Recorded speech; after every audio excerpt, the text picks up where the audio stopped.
आज संसद में महुआ मोइत्रा पर महाभारत हुआ।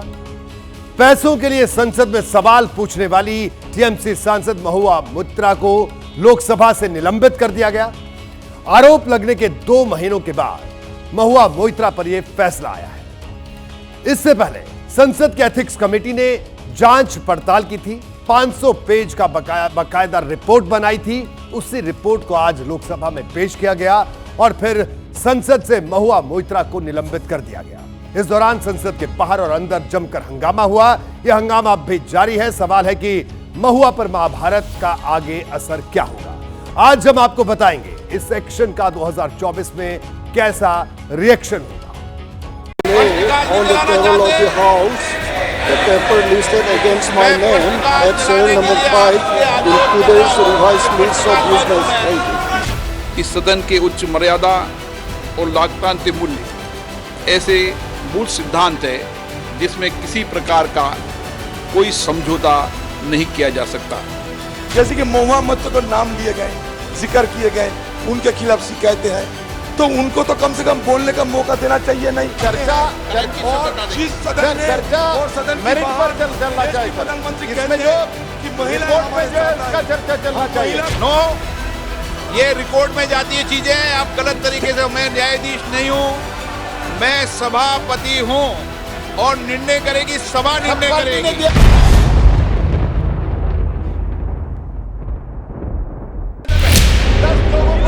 महुआ मोइत्रा पर महाभारत का ये संसदीय संस्करण है,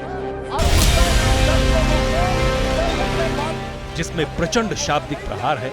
उसी अंदाज में पलटवार। जिस सदन में महिला को मंडित किया जाता है, उन विवादों का विस्तार है जिसकी प्रस्तावना संसद की चौखट पार करने से पहले लिख दी गई थी।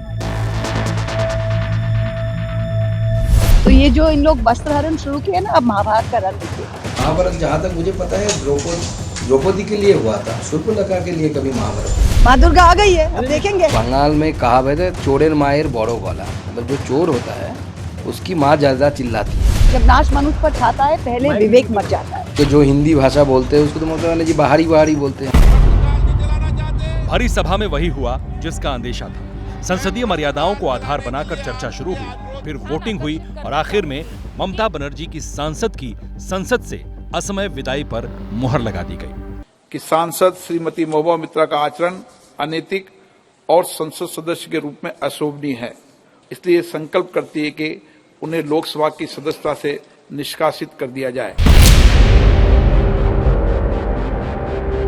सदन ने एक बड़ी सहमति के साथ उनका निष्कासन किया है और ये न्यायोचित है और संसदीय मर्यादाओं को ऊपर रखने के लिए किया गया है। मैं तो लोगों को कहूंगा, वेलकम टू इंडिया। ये हमारी नई डेमोक्रेसी है, जहां एक बड़े कारोबारी को चादर से छुपाने के लिए ये कार्यवाही होती है। पूरे देश के लिए शर्म की बात है कि हमारी कोई सांसद पैसे लेकर किसी उद्योगपति के प्रश्न पूछती है। तो जिसने आरोप लगाए वो दुबई में बैठे हुए हैं, उन्होंने स्टेटमेंट दे दिया, उसके आधार पे आपने निर्णय ले लिया। तो ये कहीं ना कहीं एक जो नेचुरल कोर्स ऑफ जस्टिस है उसके खिलाफ गया है। पूरा अपना राजनीति के ऊपर में बहुत ही ऐसा अपना गलत धब्बा अपना लगाया है, जिससे हमारा परसेप्शन खराब होता है, अपना नेताओं का परसेप्शन खराब होता है, एमपीज का परसेप्शन खराब होता है।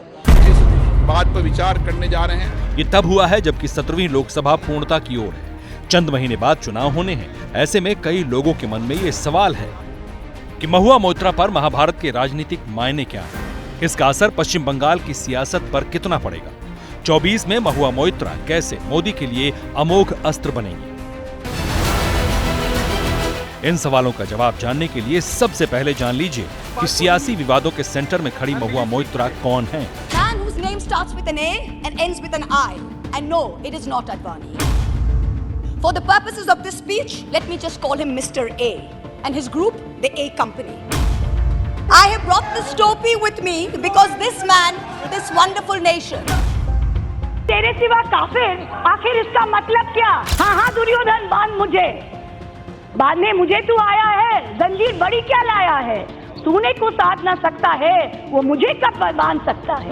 सवाल ये नहीं है कि बस्तियां किसने जलाई, सवाल यही है कि पागल के हाथ में माचिस किसने दी। This is a question that India needs to answer. तेवर में तलखी, अंदाज में आक्रामकता और संसद में खड़े होकर सख्त शब्दों से मोदी सरकार पर दीदी की तरह दहाड़ने के लिए जानी जाती रही हैं महुआ मोइत्रा। दोपहर तक बिक गया बाजार का हर एक झूठ और मैं एक सच को लेकर शाम तक बैठी रही। कमोबेश हर मुद्दे पर संसद में खड़ी होकर टीएमसी की ओर से बोलने वाली महुआ मोइत्रा 2019 में कृष्णनगर सीट से सांसद बनी थी। इससे पहले 2016 में दीदी की पार्टी से ही विधायक थी। टीएमसी की महासचिव और राष्ट्रीय प्रवक्ता भी रही। विदेश में बैंकर की नौकरी छोड़कर लौटी महुआ ने सियासत शुरू की थी राहुल गांधी की उंगली पकड़कर, मगर उसे आगे बढ़ाया दीदी का पल्लू थामकर। अपनी ठसक की वजह से देखते ही देखते महुआ की पहचान एक तेज तर्रार नेता के तौर पर होने लगी। विधानसभा होते हुए जब संसद पहुंची तो मोदीमय लोकसभा में भी महुआ की एक अलग पहचान बनी। सरकार पर सवालों की बौछार करते करते अक्सर विवादों के सेंटर में खड़ी रही। Your lingo, I say to you, and this is not unparliamentary. Don't take panga. Don't take panga. It's not Modi ji, then who? Where the Honorable Prime Minister tells the governor, chup raho. Well, we as elected MPs in this house are routinely told, chup raho. कई दफा शाब्दिक मर्यादाओं को लांघने वाली महुआ मोइत्रा अचानक ही अक्टूबर में एक ऐसे विवाद के चक्रव्यूह में फंसी जो उनकी सियासत के लिए फांस बन गई। महुआ जिसे बीजेपी का एजेंडा बता रही हैं, उसकी जड़ में है वो आरोप जो भारतीय राजनीति में कैश फॉर क्वेरी के नाम से स्याह अध्याय लिखा गया है। ये कैश फॉर क्वेरी क्या है, उसे समझिए जरा। आर्थिक लाभ के बदले संसद में सवाल पूछने का आरोप लगा। कारोबारी दर्शन हीरानंदानी को संसदीय लॉगिन आईडी और पासवर्ड दिया ताकि लोकसभा की वेबसाइट पर महुआ की ओर से हीरानंदानी सवाल पोस्ट कर सकें, क्योंकि हर एक सांसद को सवाल पूछने की इजाजत होती है। कारोबारी प्रतिद्वंदिता की वजह से अडानी समूह को लेकर 50 से ज्यादा सवाल पूछे और सरकार पर अटैक किया। कैश फॉर क्वेरी के जिस विवाद में महुआ मोइत्रा की सांसदी गई, उसमें सिर्फ 2 किरदार नहीं है, इसमें 5 किरदार हैं। एक है महुआ मोइत्रा, दूसरे हैं दर्शन हीरानंदानी, तीसरे हैं निशिकांत दुबे, चौथे हैं जय अनंत देहद्राई और 5वां है एक डॉग। दरअसल टीएमसी सांसद महुआ मोइत्रा और सुप्रीम कोर्ट के वकील जय अनंत देहद्राई करीबी मित्र थे, लेकिन बाद में दोनों के बीच दूरियां बढ़ गईं। दूरियां इतनी बढ़ी कि महुआ मोइत्रा और जय अनंत के बीच उनके पालतू कुत्ते हेनरी को लेकर, उसकी कस्टडी को लेकर विवाद बढ़ता चला गया। पहले ये मामला पुलिस तक पहुंचा और उसके बाद में ये मामला पुलिस से होता हुआ कोर्ट तक पहुंच गया। महुआ मोइत्रा और जय अनंत के बीच जो नितांत निजी विवाद था, उसमें सियासी मोड़ तब आया 14 अक्टूबर 2023 को जय अनंत ने बीजेपी सांसद निशिकांत दुबे को चिट्ठी लिखकर महुआ मोइत्रा पर कैश फॉर क्वेरी का आरोप लगाया। जय अनंत ने सीबीआई में भी महुआ के कैश फॉर क्वेरी को लेकर शिकायत की। उसी दिन जय अनंत ने लोकसभा स्पीकर से भी महुआ की इस मामले में शिकायत की। लेकिन ये अगले दिन मीडिया में तब आया जब 15 अक्टूबर को निशिकांत दुबे ने लोकसभा अध्यक्ष ओम बिरला को पत्र लिखा और उसमें महुआ मोइत्रा के खिलाफ जांच समिति बनाने और उन्हें तत्काल सदन से निलंबित करने की मांग की। 26 नवंबर को जय अनंत देहद्राई और निशिकांत दुबे लोकसभा की एथिक्स कमेटी के सामने पेश हुए, जबकि महुआ मोइत्रा 2 नवंबर को संसद की एथिक्स कमेटी के सामने पेश हुए। इस पेशी से जब महुआ मोइत्रा बाहर निकली तो वो उखड़ी हुई थी। एथिक्स कमेटी पर अपमान का इल्जाम लगाया।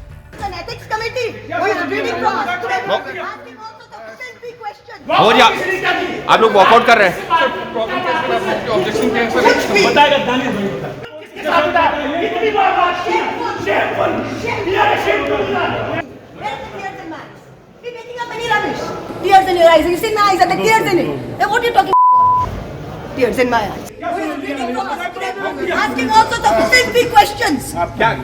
सवालों और विवादों के बीच एथिक्स कमेटी ने रिपोर्ट बनाई, जिसमें पैसे लेकर सवाल पूछने के मामले में महुआ मोइत्रा के खिलाफ पूरा ब्यौरा लिखा हुआ था।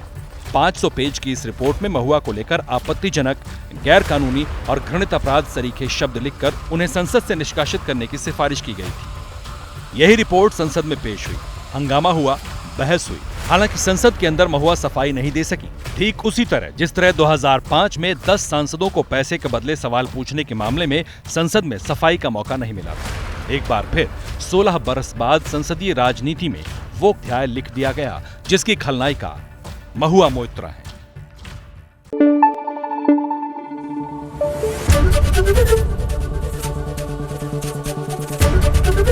ABP News, आपको रखे आगे।